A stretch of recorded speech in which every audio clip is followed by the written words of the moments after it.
देखिए, हम लोगों ने सैद्धांतिक रूप से जो आज बातें इलेक्शन कमीशन के सामने रखी वो काफ़ी महत्वपूर्ण थी। महत्वपूर्ण इसलिए थी कि अगर highest authorities, constitutional authorities and functionaries constitution और लॉ को फॉलो नहीं करेंगे, वर्चुअली हेट स्पीचेस में इंडल्ज करेंगे, ऐसी बातें बोलेंगे जिससे देश पोलराइज होता है, या ऐसी बातें बोलेंगे जिससे देश में डिवीजन आता है या सोसाइटी में डिवीजन आता है, तो ये ना तो कॉन्स्टिट्यूशन परमिट करता है ना उनके ओथ के अनुरूप है। ये हमने पॉइंट आउट किया कि अगर कोई होम मिनिस्टर ये कहते हैं कि कांग्रेस आ जाएगी तो इंडिया में राइट्स हो जाएंगे, आप क्या बोलना चाहते हैं कि कांग्रेस पार्टी जो एक नेशनल पार्टी है जिसकी 60 ईयर्स 70 ईयर्स की एक रूलिंग स्टैंडिंग थी, क्या पूरे वक्त राइट्स होते थे? और राइट्स कांग्रेस ने तो कभी नहीं कराए। कौन राइट्स कराता था ये हम सब जानते हैं। तो असली बात यह है कि बड़े लोगों को जो कॉन्स्टिट्यूशनल ओहदों पे होते हैं उनको इस प्रकार की हेट स्पीचेस नहीं देनी चाहिए। कुछ दिन पहले सुप्रीम कोर्ट ने अपना इस पे नाराज़गी भी व्यक्त की है और पूरे देश में सब अधिकारियों को आदेश दिया है कि जहां भी हेट स्पीच होती है वहां FIR दर्ज करिए। हमने वो ऑर्डर्स की कॉपीज भी उनको दे दी हैं और हमने कहा है कि जिन जिन लोगों ने, और हमने स्पेसिफिकली 3 लोगों के अगेंस्ट आज अपनी रिप्रेजेंटेशन दिए हैं।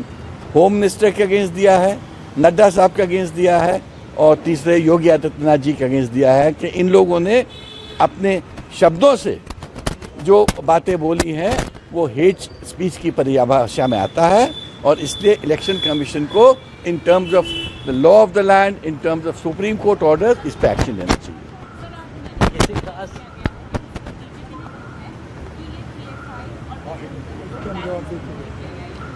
उसका वो सब जवाब तो ऑलरेडी आप लोग को मिल चुका है। हम लोग स्पेसिफिकली कंप्लेंट्स लेके आए थे, उन कंप्लेंट्स के बारे में हम आपको जानकारी दे रहे हैं। सर किसी खास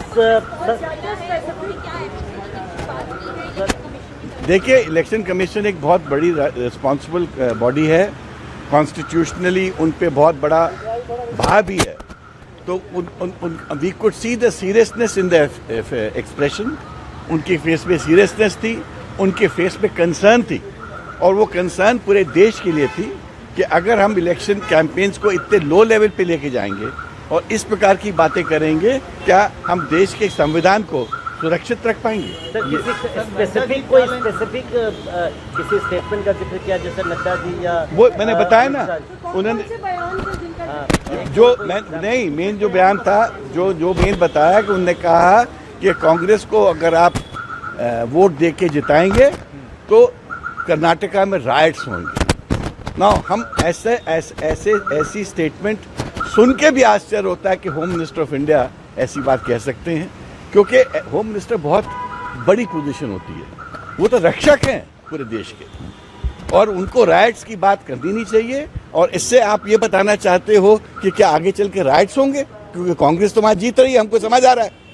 तो आप क्या लोगों को क्या भय दिलाना चाहते हो, क्यों डराना चाहते हो? ये अच्छी बात नहीं है। नहीं, देखिए ऐसा है, बात ये आपकी बात सही है कि हम शिकायत पहले कर चुके हैं।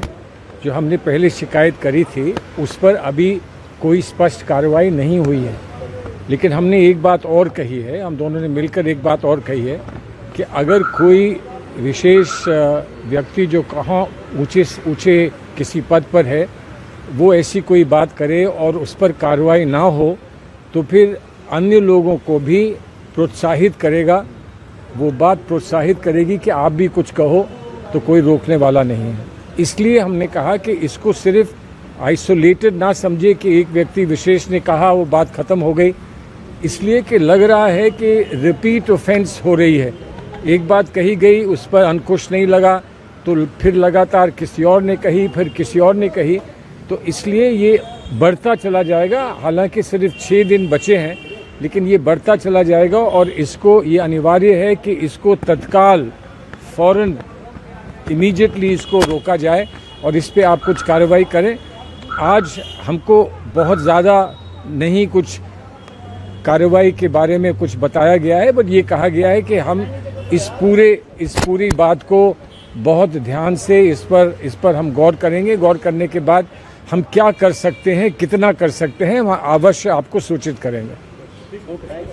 Thank you. बीजेपी का डेलीगेशन अभी आ रहा है आप लोग की शिकायत लेके। देखिएगा, वो हमसे अच्छी बात करता है कि हमसे कम बात करता है। सर, इस पे तो बोलिए सर, प्राइम मिनिस्टर ने कहा है आपके मैनिफेस्टो में कि आपने बजरंग दल पर देखिए, ये जो बात अपमान किया पार्टी की ओर से ये बात पार्टी की ओर से बात कही जा चुकी है। बात वो पूछ रहे हैं। देखिए, पार्टी की ओर से जो हमारा मैनिफेस्टो होता है उसमें जितनी बातें हम महत्वपूर्ण समझते हैं और जो जनता के ध्यान में हम लाना चाहते हैं वो बातें हमने मैनिफेस्टो में हम लाए हैं। मैनिफेस्टो में वहाँ पर बहुत विस्तार से प्रश्न रखे गए, उसके जवाब भी मिले हैं। ये नहीं बोलना चाहिए कि मैनिफेस्टो में फलां चीज़ है लेकिन फलां चीज़ नहीं है, फलां चीज़ है इसलिए फलां चीज़ आई है। जो मैनिफेस्टो संपूर्ण मैनिफेस्टो होता है वो एक दृष्टि और दृष्टिकोण का एक पूरा एक मसौदा होता है। वो हमने सबके सामने रखा है। किस किस बात पर और विस्तार से कुछ बात होगी वो वहीं पर कर्नाटक में होगी। Thank you.